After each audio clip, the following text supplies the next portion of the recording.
I am Chris Lewis, your CAW heavyweight champion, undefeated for over a year, and not because of COVID, but because everybody's scared of me. Now you're watching Wrestle Geeks Recap. Like, subscribe, or I'm gonna come down there and slap the stupid off your face. Welcome everybody to Wrestle Geeks Recaps. I'm your host, the geek, Trevor Firth, being joined by my co-host, first, the cream in your coffee, Jordan Talbot. Cock-a-doodle-doo. And of course, our Impact Predictions champion, the modern-day Viking, Jay Scriven. How we doing, guys? Pretty good, man. Can't complain. Good. So, right off the bat, I just want to start by talking to our fans and to our listeners for a little bit. So, everybody, please like, share, subscribe, leave comments. We're still very small and starting out. So, anything and everything that you guys do on any of our videos, it really helps us out on the algorithms.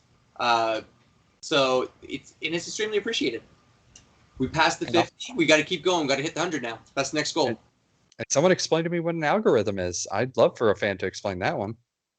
Oh man, there's entire YouTube tutorial videos about the algorithm, and it's crazy.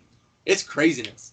But we really appreciate all the support. Anything fans want to see us do that might be different, we have other ideas than just the recap videos that we're working on. But if you have suggestions, leave them in the comments. Perfect way. So guys, Impact. We got Under Siege coming later on today. So, May 13th, Impact Wrestling. I watched BTI this week. I know, Jordan, you don't always watch BTI. Jay, I know you try to watch BTI, usually. Yeah. I watched it this week. Yeah? Yeah. The match was good, but honestly, Iceman Intel, I was literally banging my head against the window. Well, okay. I'm hoping it's a swerve. They're like, oh, it's Rosemary. It's Rosemary, right? I'm hoping it's a swerve, and it's just more like, because the first time we're like, oh, it's Su Yung, right? And now they're like, oh, it's Rosemary. Rosemary's doing things, but I'm like, I'm kind of hoping it's just a swerve, and it's either somebody we haven't seen before, or it's actually Su Yung, and they're just trying to swerve us with Rosemary. Hoping. Just to let the listeners know, what George McMahon said was that Rosemary put a curse on Myers. Yeah. I love that. That's cool. Which, to be honest, if you've ever watched any of her content or anything she does outside of Impact Wrestling, that's for the part. Yeah. I'm okay with what he's no. You're okay this isn't worthy. This is not worthy of him even fucking mentioning. Yeah. That I can get across that she's put a curse on him on Impact. Like when it first started, it was actually like worthy. Like, oh god, someone's going to New Japan. Where the fuck's going to New Japan? That's never happened. Nobody did. Yeah, I agree. It's just bollocks, and I watch it and I just get pissed off. I agree. Yeah, I don't know about you guys, but if Rosemary was putting a spell on me, oh yeah. I put a spell on you because I'm yours. She has put a spell on you, dude. Oh, she does. That's my wrestling One thing I do want to queen. mention is Tasha Steelz has actually signed a contract with Impact Wrestling, and she's been working on a show-by-show basis at the moment. Yeah. So, Impact is weird, man. They're crazy. They have signed how many people or given titles to people before signing them? They do this all the time. It's almost like if it's an incentive to stay. Because I feel like Jordan Grace, she re-signed right after they gave her the title. Tasha Steelz had the title without ever signing. Gianna Purrazzo was given the title before signing. There's somebody else recently when it comes to like the world title that they did the same thing, and I can't remember. I think it was Eric Young. When Eric Young had won the title, he wasn't actually signed to the company yet. Yeah. Well, I'm thinking they're doing this because, as we all know, sadly, Impact Wrestling has kind of become the place where if you get noticed there, that's the launching pad to go to AEW or WWE, which isn't a bad thing at all. It's good to get noticed, you know, in Impact. But if you think about it, really, a lot of their champions that have been there, they win a title, but then they'll leave. Yeah. So I think what it is for them is they're putting titles on these people because they at least know that it's not one of those things where they're going to leave possibly, you know, at some like undisclosed time. At least they know these people are going to be here. True. The promo from Tasha Steelz was actually good, in my opinion. I liked it. The promo from Jordynne Grace was dull. Yeah. Other than that, the flashback. I like how they put the flashback on BTI now instead of having it on the main show. Like I said, this is kind of where it belongs, in my opinion. Because I'm cool. They had one flashback moment. They had one on the main show as well, didn't they? Yeah, they did. Oh, they had. Oh man, I forgot. I must have just tuned that part out. Sorry. It was Havoc beating Gail Kim for the Impact title. Is the one they had on the main show. Which I will explain why I like that, because it makes sense.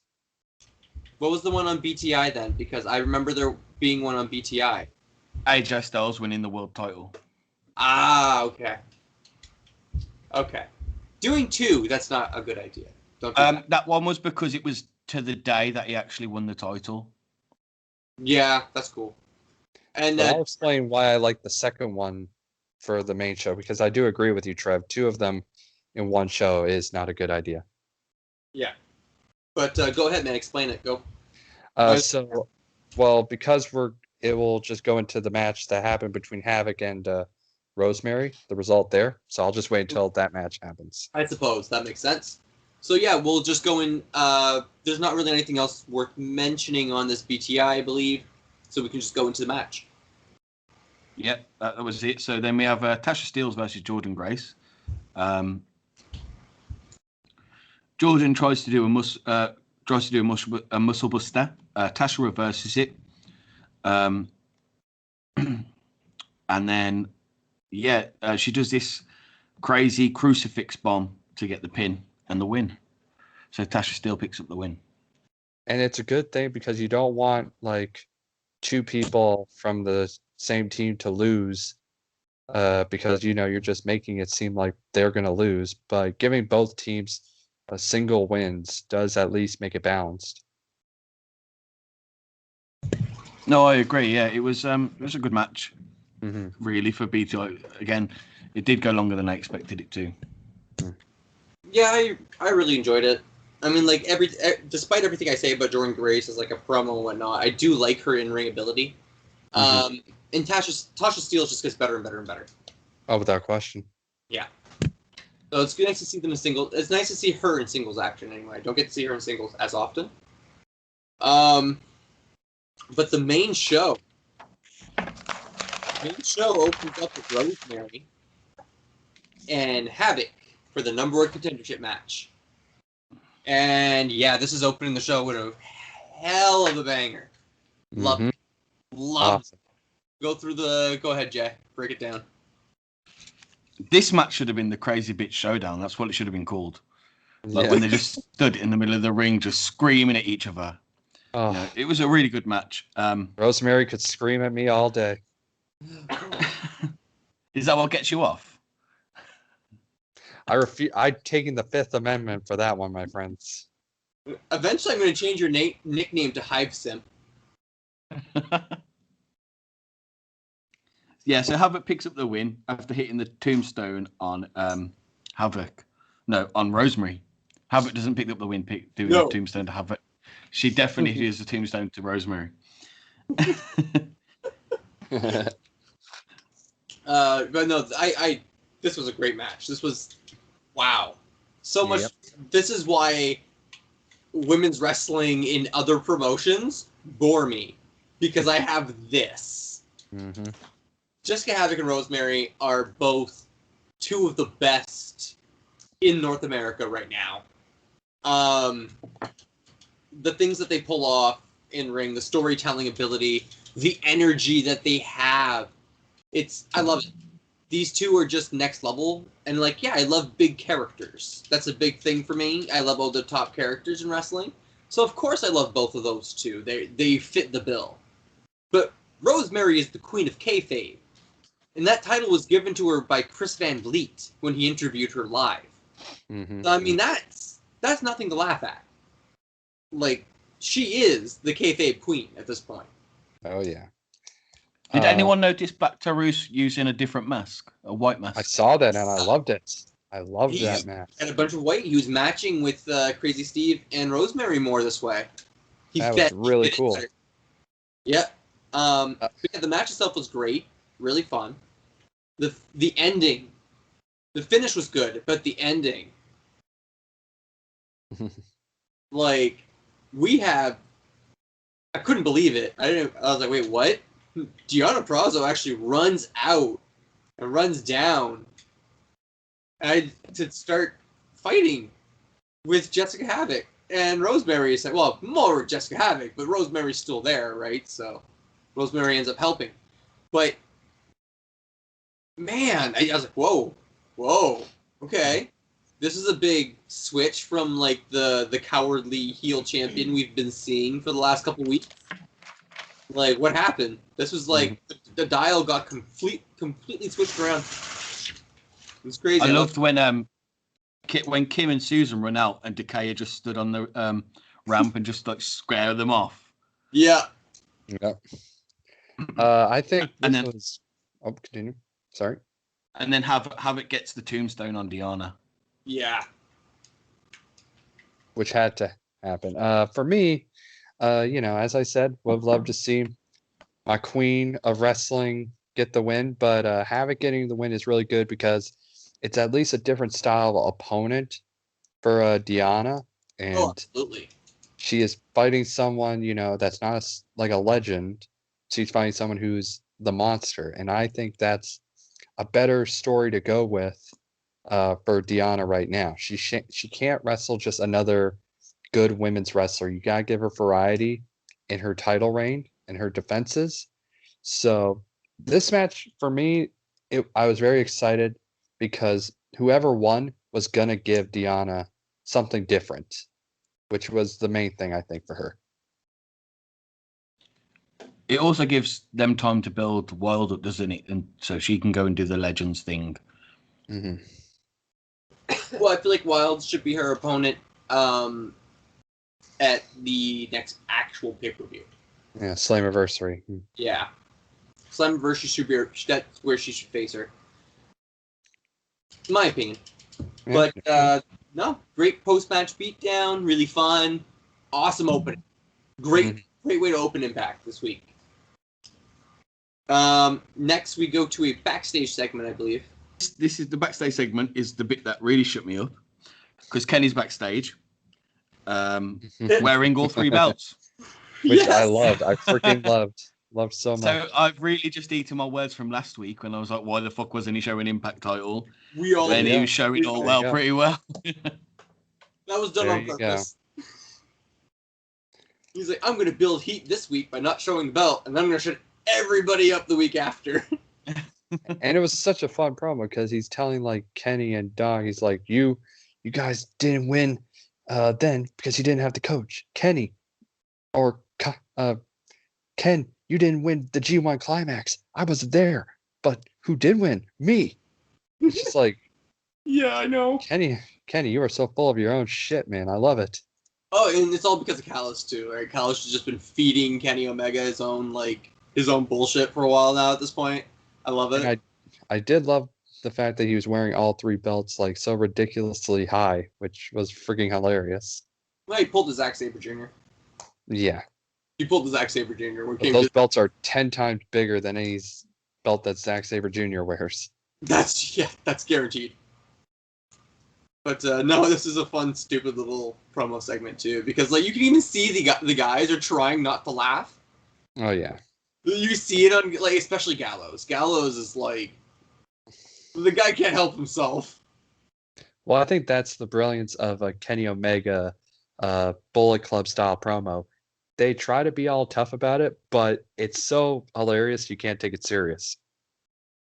Yeah. I like when Kenny goes to do the elite with Gia, and he's like, "No, you're not elite." Aw. And then gives her all the reason why she's not elite. That was hilarious. Yeah, but then Don actually goes out of his way to tell her that she's actually doing a really good job and to keep it up. I like that. Like, Kenny says all this mean stuff to her, walks away, and Don's like, "Don't worry about it. You're doing great." He's the invisible hand, not a giant dick. Come on now. Dude, he's Don Callis. Yeah, he's the invisible hand. He's also a massive prick. That it goes hand in hand with him. Yeah. There you go. Canadian, the invisible isn't hand. he? What? Sorry, He's Canadian, isn't he? Yeah. Yeah. We're all secretly pricks. With invisible hands. Jesus. But no, that's a prick fun is little def- The pricks are never far away from the invisible hand. Let me just tell you that. That sounds so wrong. Oh, that sounds so wrong. Oh, well. What's up next, Jay? So next we have Petey Williams versus Ace Austin versus AC Romero versus El Phantasmo versus Oh, TJP versus Rohit Raju. oh my God. What a Number beautiful one match. What a beautiful X Division match. Yeah. No one can tell me right now that no better spot was Phantasmo walking on the top ropes, seemingly for 3 minutes straight, and just literally he did almost a Jeff Jarrett strut on the top ropes, which was the greatest thing ever. And then he grabs Ace Austin and gets him in a fireman's carry while on that rope. Oh, and yeah. jumped off into the guys. The Death Valley holy driver crap. to the outside was absolutely incredible. I love Phantasmo. He is That's absolutely he's next level, man. He's going next level at this point. He Oh, comes yeah. up with things that nobody else nothing else I've ever seen. And he's Canadian. I gotta love him. Oh, we have to. He is a Canadian. He's a massive prick. See? So he must have an Yes. invisible hand. I don't know. So the end of the match is Petey Williams goes for the Canadian Destroyer and El Phantasmo, but he turns it around and he hits the pancake driver to get the pin. Yeah. Which I was very happy because I was scared El Phantasmo was just in for, just that special guest appearance. It's like, no, he's going to be going for the title. Yeah, I knew he was winning it. Honestly. I just knew he was winning it. Well, after you do the rope walk, or I guess some people call it the Undertaker because Undertaker always did it. But when you do it like the Undertaker 2.0, then you gotta win the match. I mean, I've seen him in the junior heavyweight division of New Japan.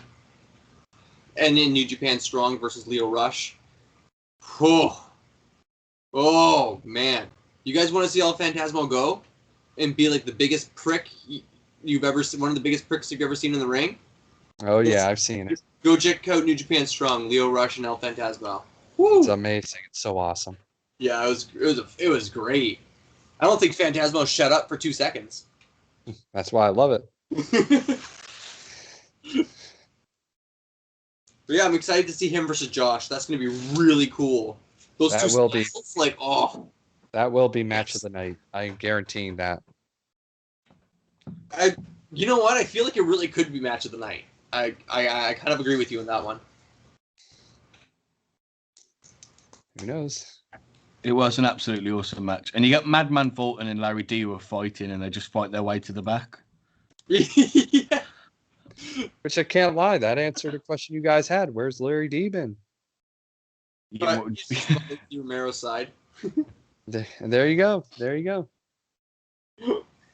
So next we get Susan in Scott D'Amore's office asking for a match against Taylor Wilde and Tennille Dashwood with Kim, and Kim's like, what? No.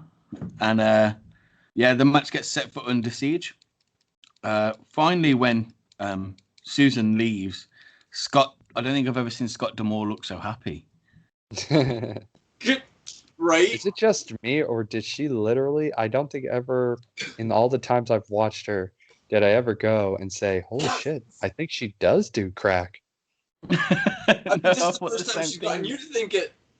Because she was literally looking at her phone going, no, you have my permission. Shh, you have my permission to touch my phone. Susan!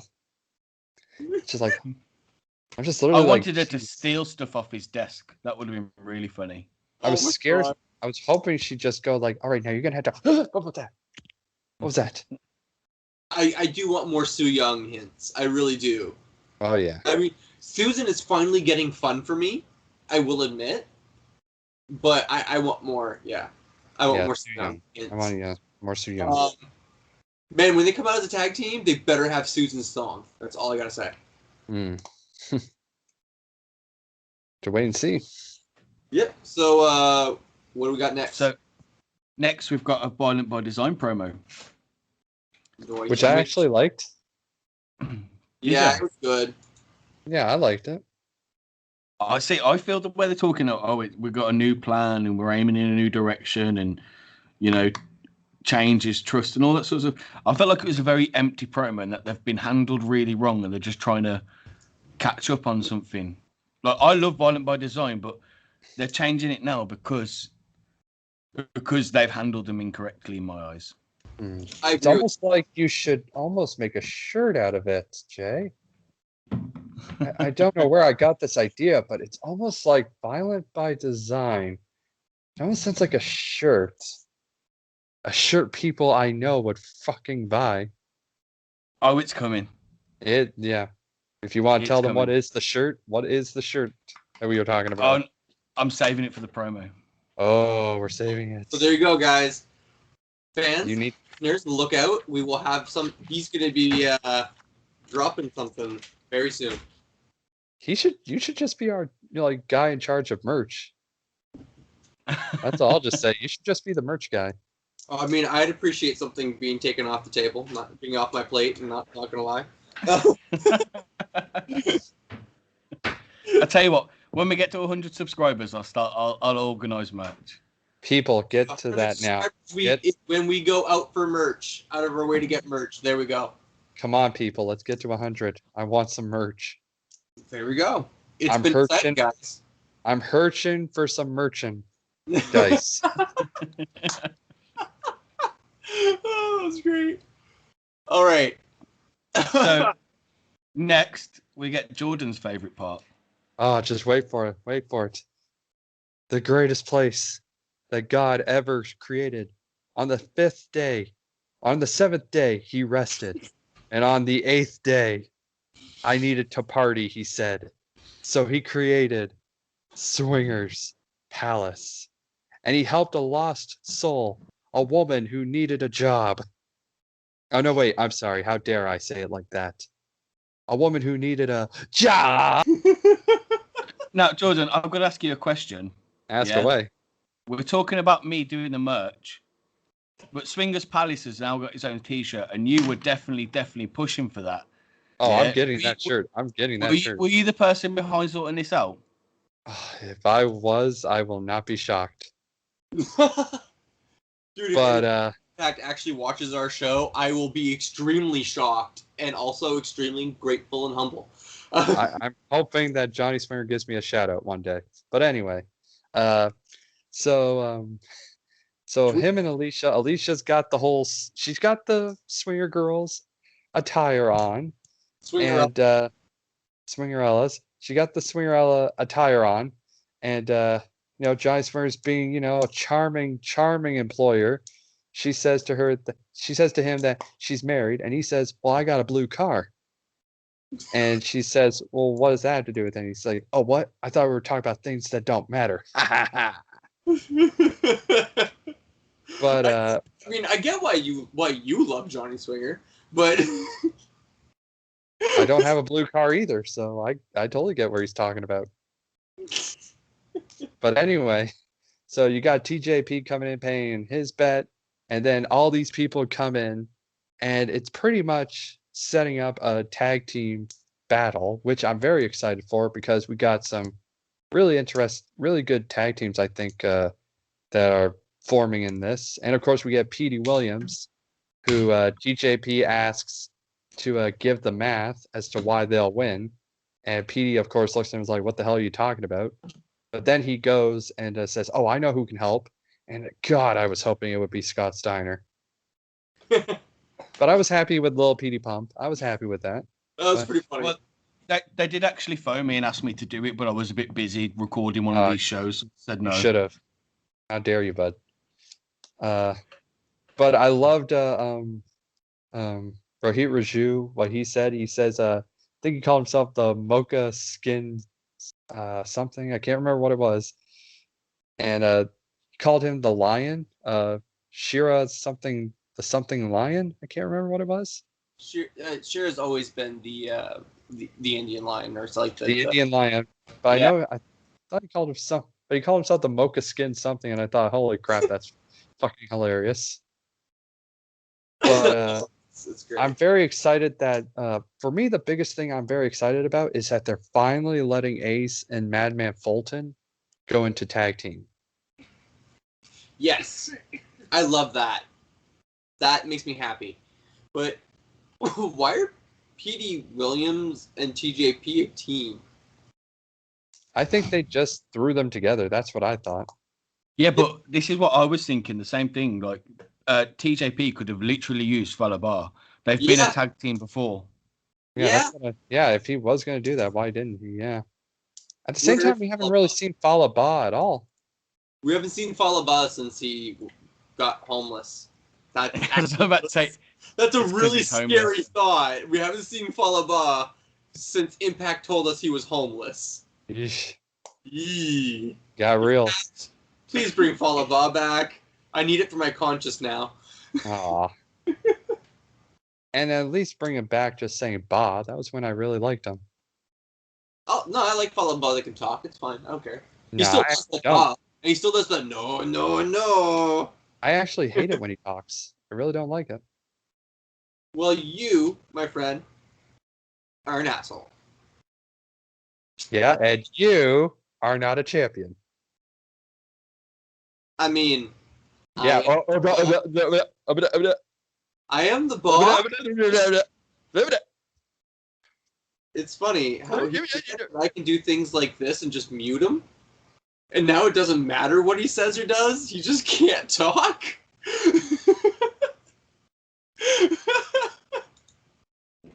Is he checking off? I have no idea what he's doing. But all I know is that he needs to unmute himself. I actually can't unmute him. He can't unmute himself. I was just screwing with him. So that's how I lost my virginity, guys. Oh, that was great. The moral of the story is Havana is a very weird town. We'll take your word for it. All right, back to the show. Yeah. So after we leave the sanctuary known as Swingers Palace. Yeah. We get Sam Beal versus Willie Mack. Okay. I want to take a minute before you go into the match. Dude, I'm so pumped to see more Sam Beal. Can't lie. I know I say it every time he's on screen, but I'm just happy that Impact is still using him. I don't care if he loses constantly. Like, the experience and everything this guy is getting. Like, I've gone on my way, watched a couple of his matches on YouTube and stuff, like indie matches and whatnot. Holy shit, man! Like, holy shit, this guy is so good. It is so amazing. Like, I get why he is the top guy in his local promotion. He'd be a top guy in the Maritimes. Oh yeah, absolutely. Sam Beal is all it alone. Yeah, he's so good. It's incredible.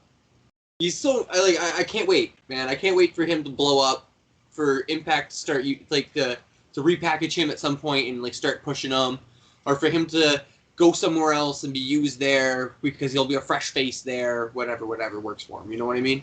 I want to see. I can't. It's like Gabriel Kidd.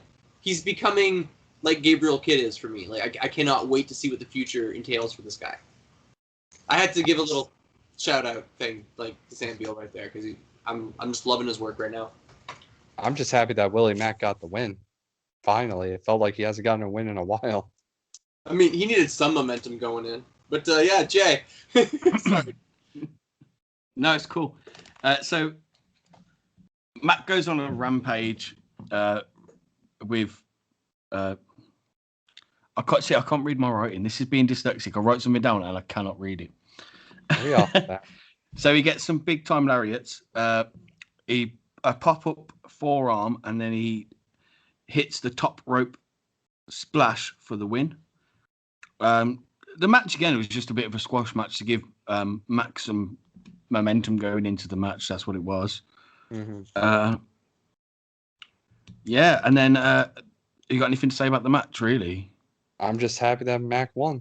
He needed the win. Yeah, he definitely needed a win. Imagine if he'd lost to fucking Sam Beal going into his match at Under Siege. Like, at that point, oh God. But then after the match, W. Morrissey runs in and attacks Mac. I just want to point out that W. Morrissey looked like he was representing the Aces and Eights. I know, I saw that. Yeah. He really did. But yeah, so Morrissey attacks Willie Mack and tosses Sam Beal out the ring. He sizes up Mack for the big boot and just smashes him.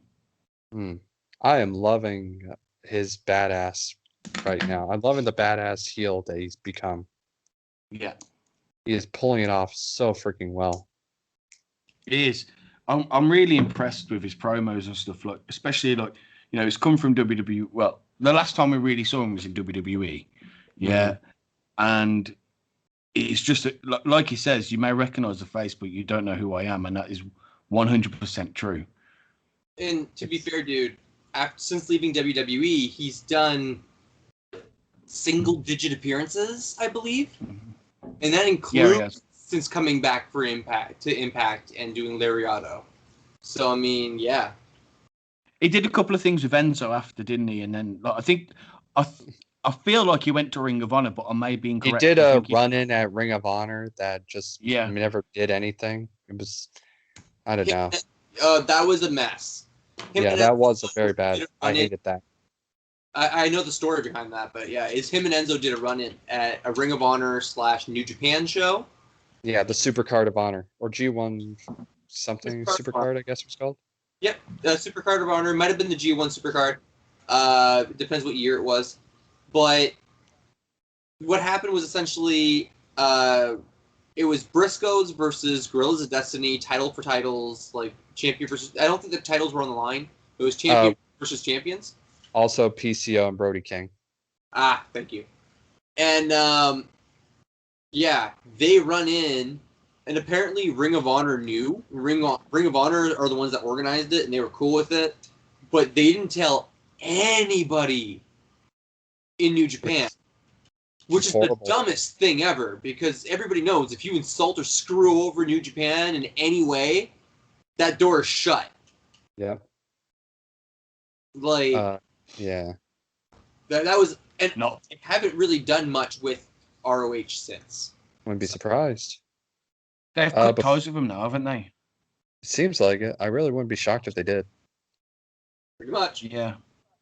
Before we go, I just want to point. Go on. No, go ahead. I was just going to say that literally W. Morrissey made one appearance at Impact and they offered him a contract. That's a lot. That has a lot to do with Luke Gallows. Mm-hmm. Yeah. Yeah. If you, I watched an interview on Fightful between Sean Ross Sapp and Luke Gallows, and it was after the Impact recordings, I believe. Yeah. Oh yeah. Luke Gallows had a lot to do with that because Lariato Pro is also his promotion. Mm-hmm. So. Yeah. Before we continue on, I know this might. Don't know if anybody knows this, you probably will know this when we release this. But I just want to say rest in peace to ECW icon New Jack. Very sad to hear that he passed away. Whether you loved the guy's wrestling or you didn't like him or his wrestling, whether whatever you say, I still say, for any person that puts their body on the line for us in wrestling, my hat's off to you. I mean, he had moments in ECW that I loved. So for me, I'm just very deeply sorry for his family. Oh, condolences to his friends and family. Absolutely, losing anybody it's hard. But I'll be honest, I don't really feel. I'm like, New Jack has passed on, and he's passed on. That's all there is for me when it comes to. I just find it very shocking since they did. It feels like Dark Side of the Ring just came out with him. Yeah, that's what is the surprising part to me. Yeah. Wasn't it only a couple of months ago we were worried he's going to knock on one of our doors? I mean, I was making comments, yeah. Well, at least you're at ease now. I wasn't too worried. But anyway. But no, absolutely. Rest in peace, New Jack.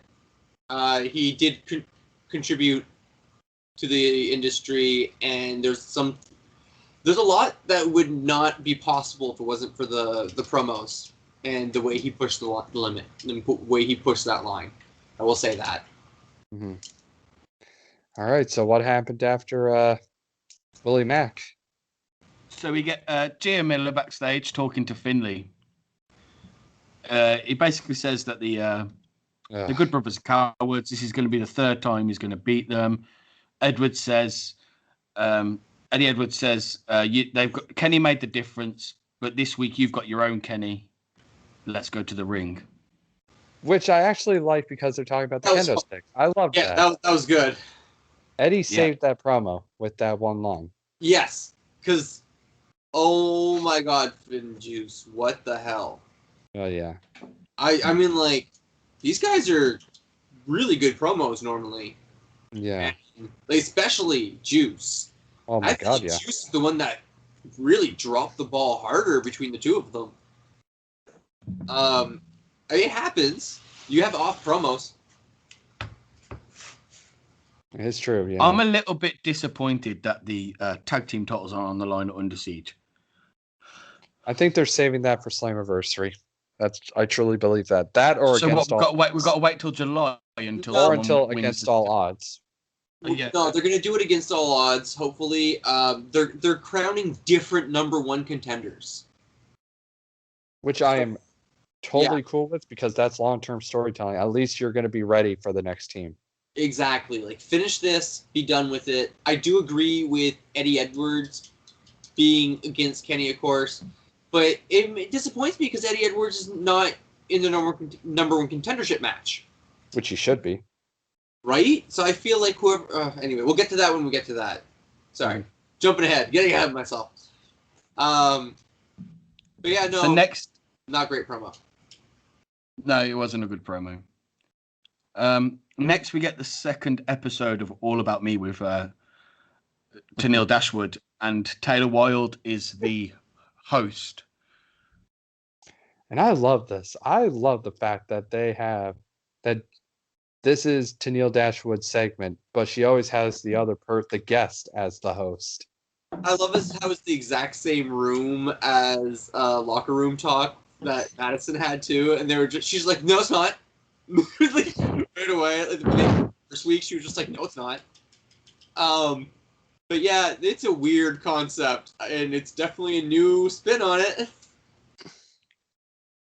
I don't know. I love the way she's going, that wasn't a question.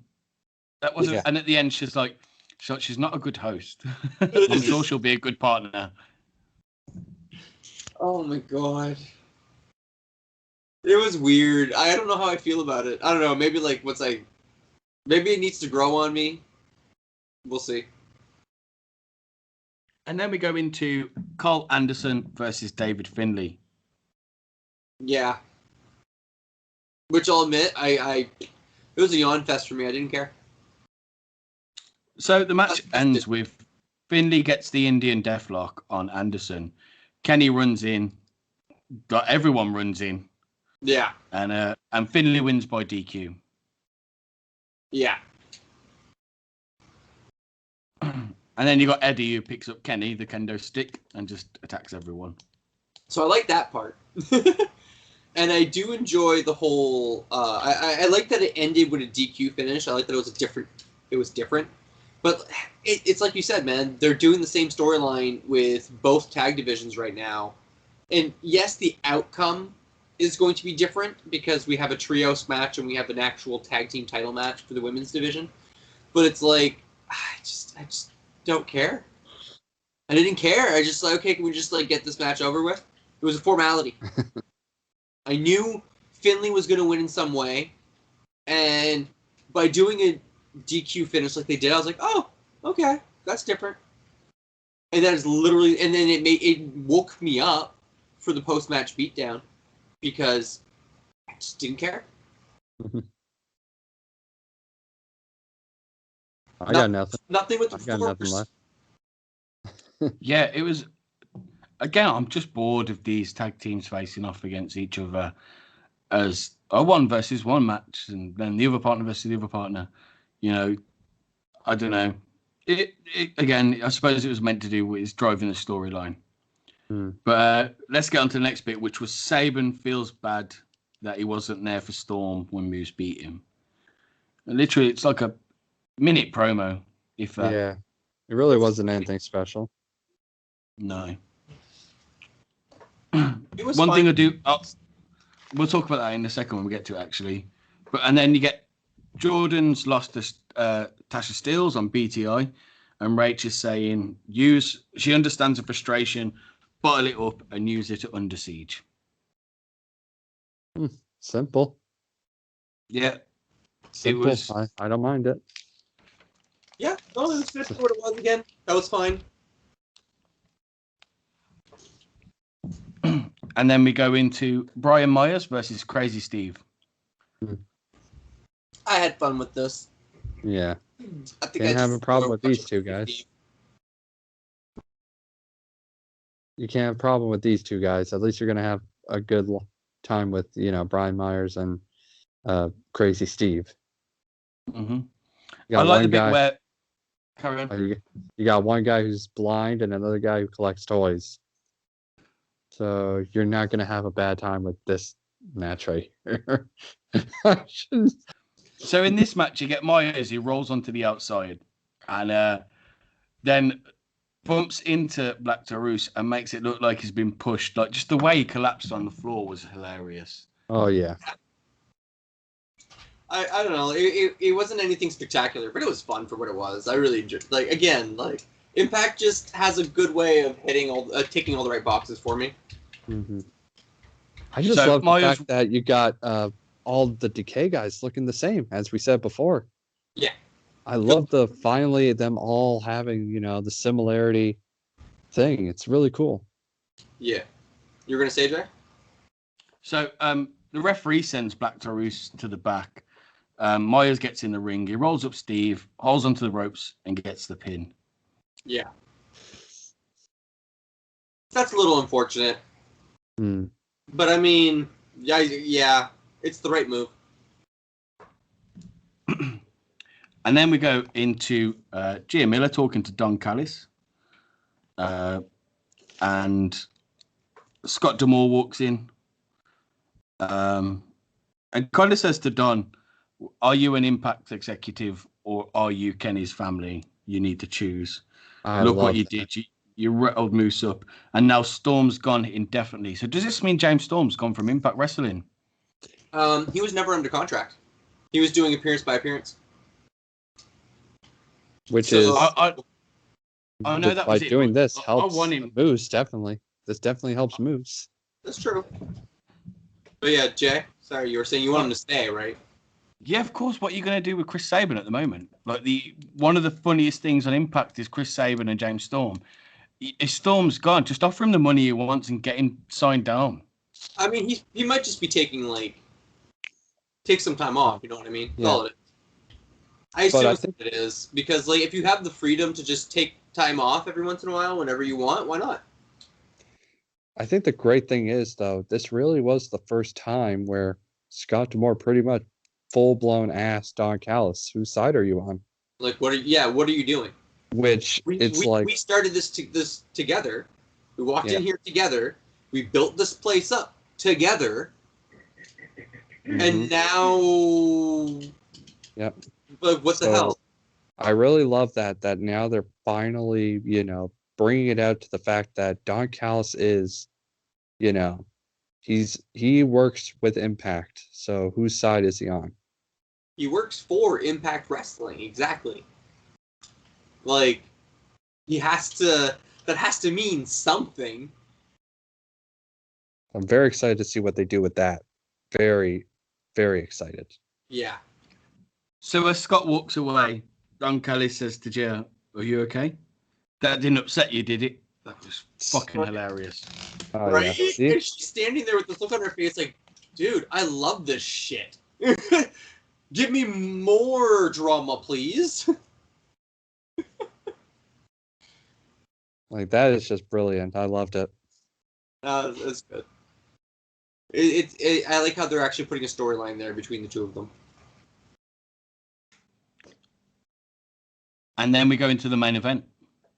Yeah. Before we go into the main event, I wanted to go back because we skipped the flashback of Havoc beating Gail Kim, I think it was, to win the Knockouts title. I was going to say win, by the way. Yeah, and that's the reason I liked it, because it gives fans a reminder, because not a lot of fans remember that Havoc is a former champion. So in some way, it's kind of giving people this like, oh, she's been a champion once. I mean, that was the TNA era of the belt too. Yeah. Had the white strap, red with the red jewels, and yeah. Yeah. That's all I wanted to say to that. Back. That's all I wanted to say to that. Let's get into that main event. Yeah, so the main event is Moose, Sami Callihan, and Chris Bay versus Matt Cardona, Trey Miguel, and Chris Sabin. Yeah. I liked it. Yeah.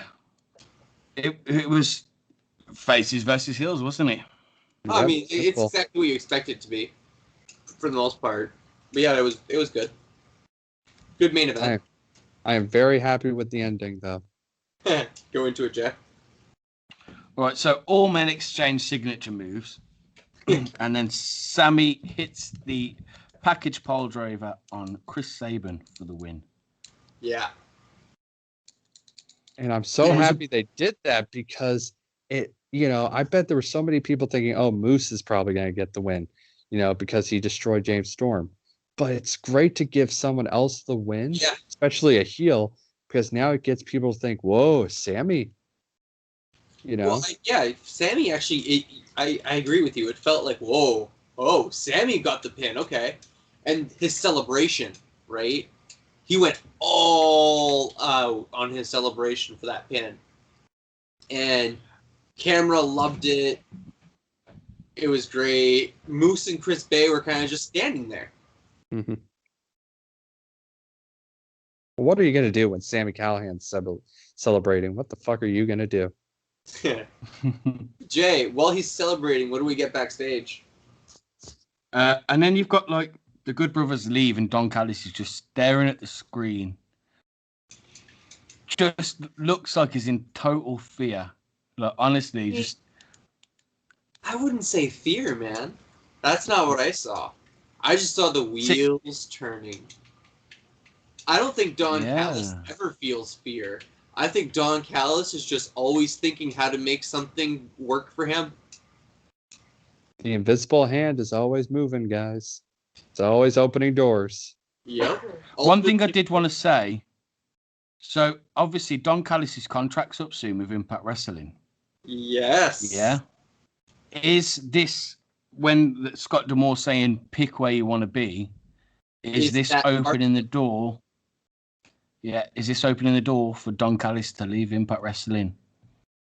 Yeah, because I feel like if Don Callis leaves Impact Wrestling, you can't just be like, oh yeah, my contract was up and I'm done and I'm leaving.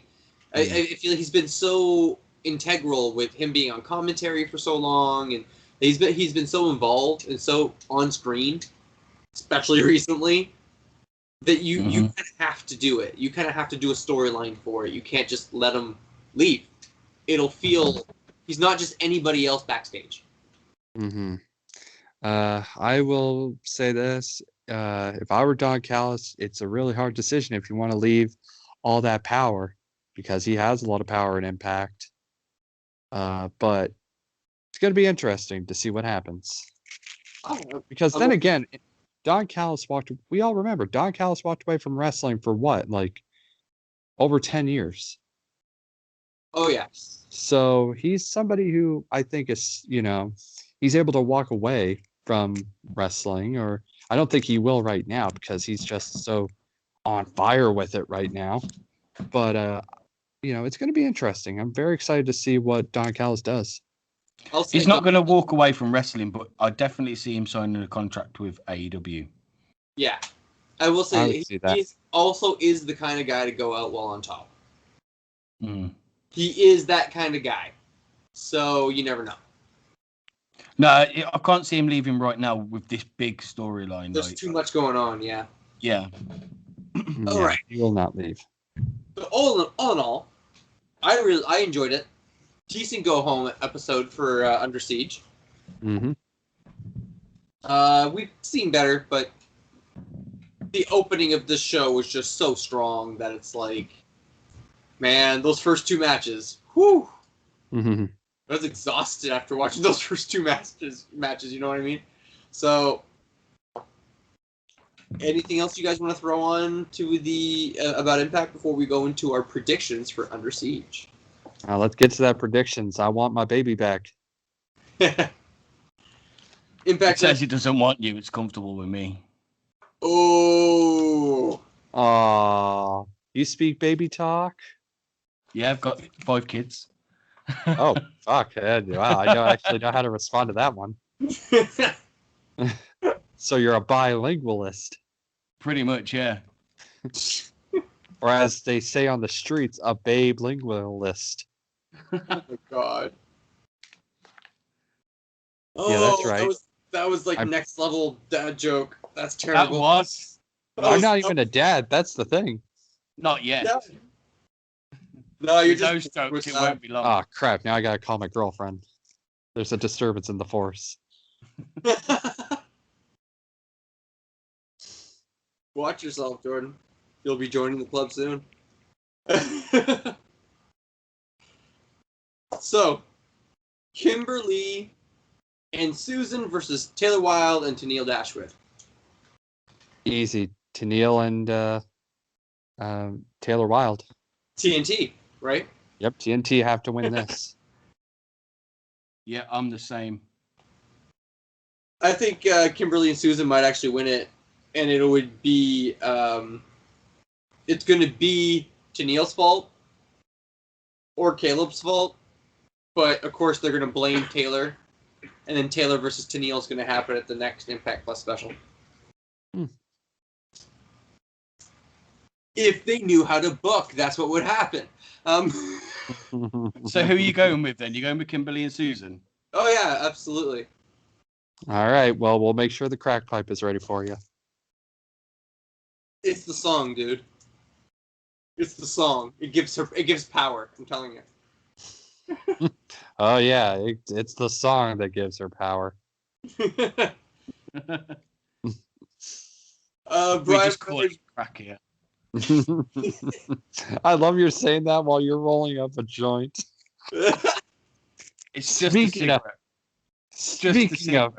Speaking of music, I'm gonna play some music right now. Right. Now you're gonna start shit there. It's there called God Save the Green.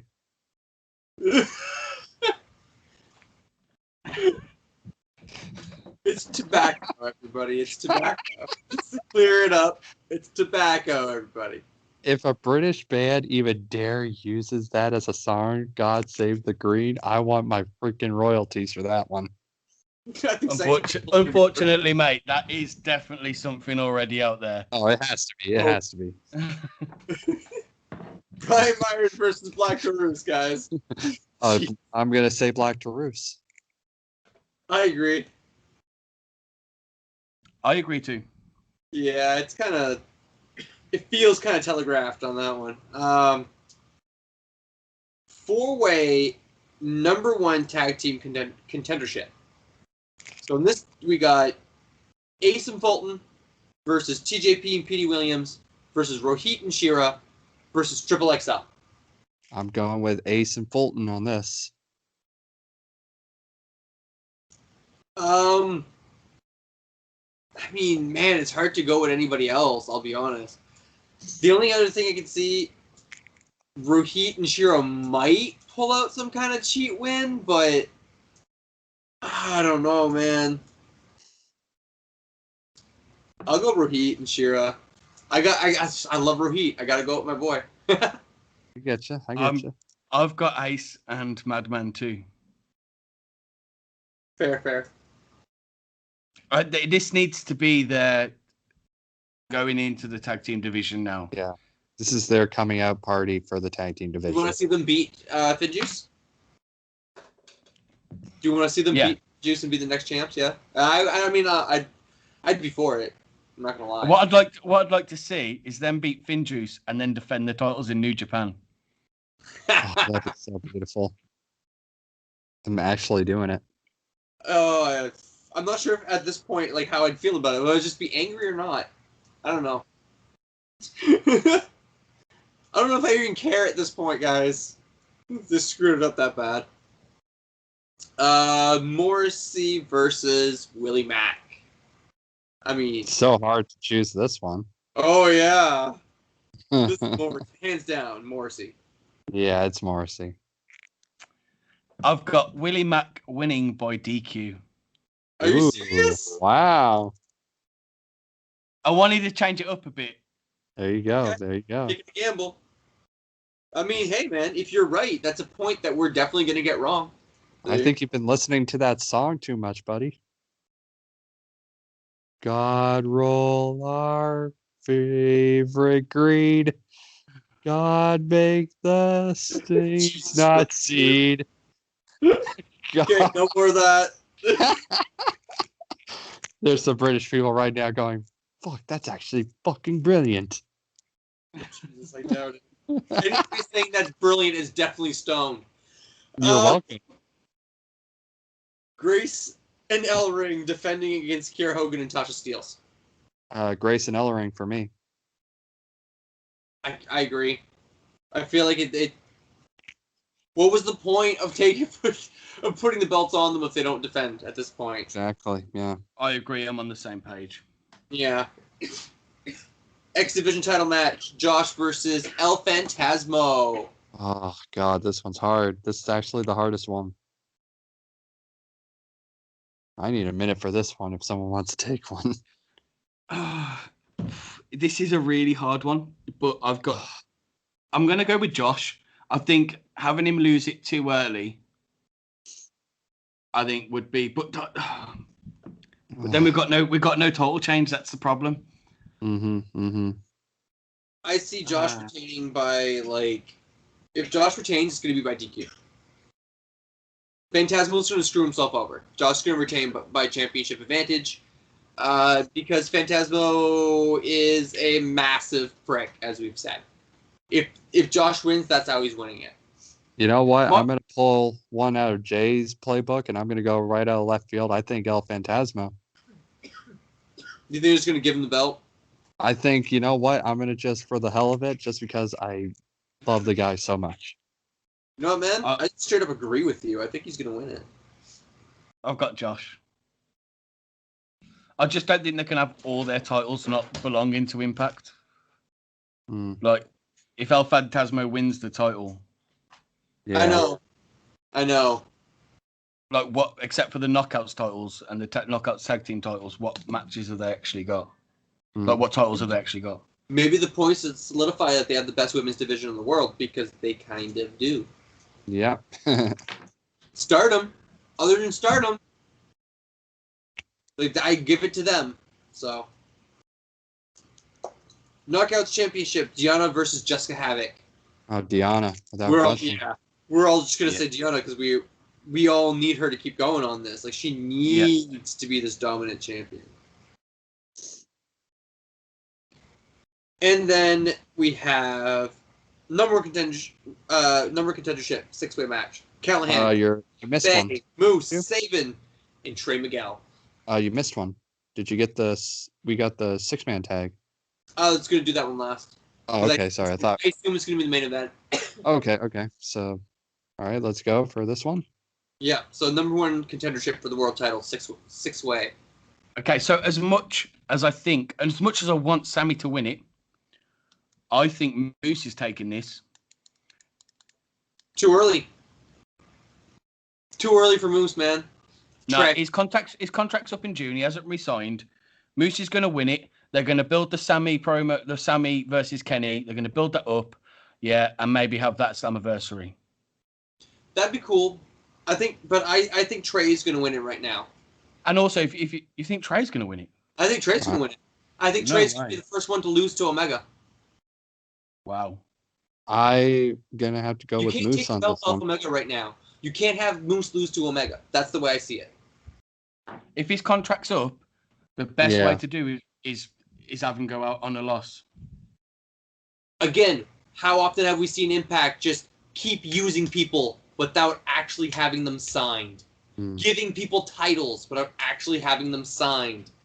I'm telling you, man, you never know what this company is. It never said when the title match was going to happen, though, did it? All out. All out? Yeah. Or at all out, really? No, not all out. Not out. Against all odds. I was about to say. Yeah, I was going to say. I was like, wait, what? No, yeah, against all odds. Different. Yeah, it's not going to be all out. AEW don't even know who Impact Wrestling are, apparently. Yeah. But, Jordan, who you got, man? You agree with either of us or somebody else? This is hard, but you know what? Since he's got Moose and you got Trey, I'm going to go completely 100 on this one with I'm going to go with Moose on this one. Sorry, guys. I got to go with Moose. You're following Jay? Yeah, I'm following Jay with this one. I don't know. I don't feel like it's... I want Sammy to win. Like, Sammy's always been my guy of Impact. Yeah. But I really see Moose getting this. I personally feel like if you book Moose to win this match, then you're booking yourself into a dead end. You're booking yourself into a no-win situation. My thing is, the person who's going to take the pin is definitely Chris Sabin. Oh, yeah, absolutely, 100%. Mm-hmm. Maybe Cardona, but I doubt it. Cardona's going to get pinned. I think that's who's going to get pinned. Team Omega versus Team Finjuice. Omega, all the way. Yeah. There's no point in Finjuice beating the Good Brothers 3 straight times. That makes no sense to me. This will make it that they have to take care of the people who win the number contendership match, and then Good Brothers can come in afterwards and win their titles back, I guess. I think really, really difficult this one.